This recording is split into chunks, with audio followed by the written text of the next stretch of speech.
This is Jackie Murray with Ask a Tech Teacher. I'm your guide in these 32 lessons in the Structured Learning Technology curriculum. This is lesson 26, and we're in second grade. Now, this is getting towards the last of just a few projects in second grade.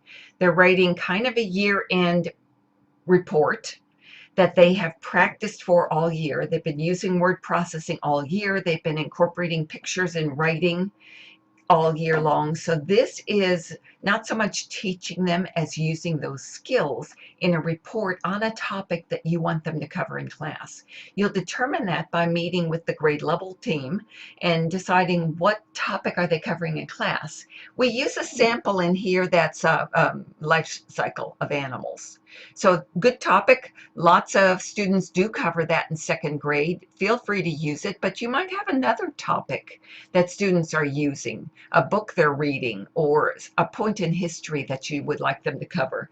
And that's perfectly fine. The idea is that they are using skills they are feeling pretty comfortable with to write and add drawings, create a cover, and create a pretty professional looking document for them for the end of the school year. Okay, so let's see, I'm in the teacher manual. So I probably aren't too many new words because they're using skills they already know. Good writing requires editing and revision, so make sure the students don't have time to revise, edit, redo in a tech project. But this is more a project they're doing for class that they happen to be using technology for. So let them know that good writing it rarely comes out of anyone's keyboard perfect the first time. So they're going to have time to review it. You'll give them 2 times in their tech time for class. You might also use more time in other parts of your curriculum. If you have a tech lab, the teacher there might give them time there to do their project, their report. They're going to start by drawing a cover. They'll have a cover. Hopefully they finish this today. They're going to draw the picture to go along with the topic. They're going to make the cover with the title, their name, their teacher name, the date, or whatever information you say they should have.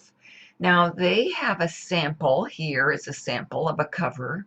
Now, if you want them to have something besides this information, have them use their annotation tool and just add it. Say, okay, besides title, my name, teacher name, I want this in there also, maybe a section or something like that. So have them add that so they remember, and then they're ready to go. So they should be able to finish the drawing in your drawing program today, then open the word processing program they're using, add the cover, put that picture in. Here's detail on how to make the cover look like a cover. And that's about all they'll get done today. If they have time for more, then they can go and get started on writing it. The directions are there for students, for those fast ones or the ones who want to come in and spend extra time. They'll push Control Enter after the cover page to go to a new page and then center the subheadings, write the paragraph. Picture goes with each section.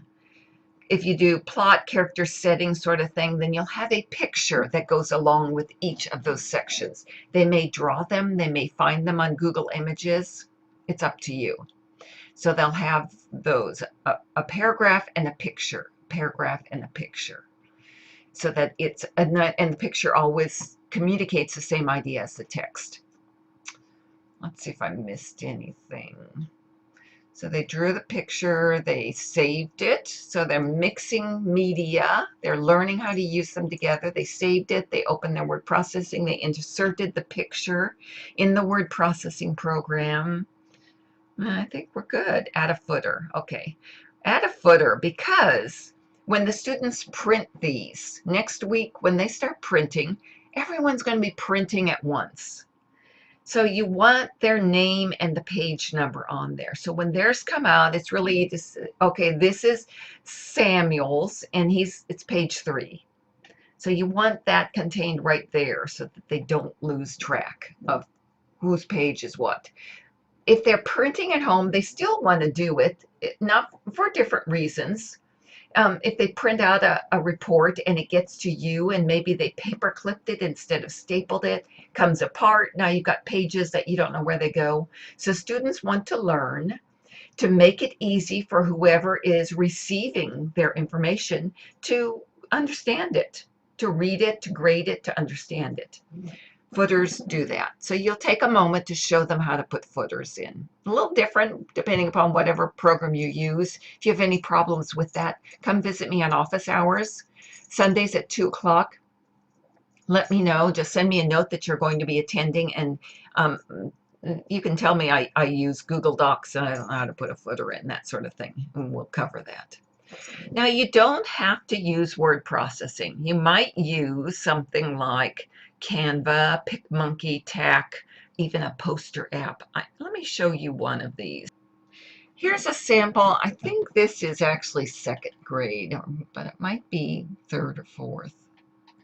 But it doesn't matter. It's the same idea. This is in Canva, and you might have a student education account for that. Cover with whatever the information is, and then it lets you add pages there. So here, picture and text, and then you add another page, picture and text.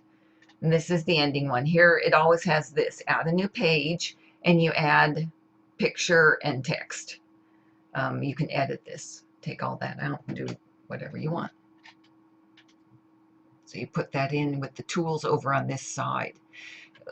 TAC and Canva, PicMonkey are great for those. So you might choose to use those rather than use a word processing program.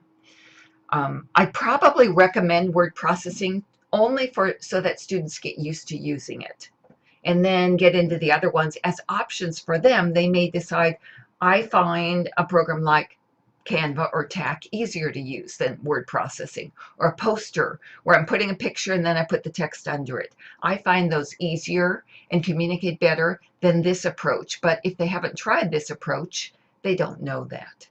So that's why. This one over here is for students who just really can't communicate with words and text.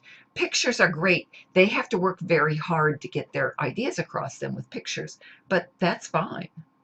If they're artists, that's not going to be a problem for them. Okay, those are options. Next week, we're going to finish this up. You have an article here on finding kid-safe images for students to help them find those if they're in, for whatever topic they're dealing with. All right, guys, that's it for today. Let me know if you have questions. I'm happy to help you. Otherwise, have a great week, and I'll see you in 7 days. Bye.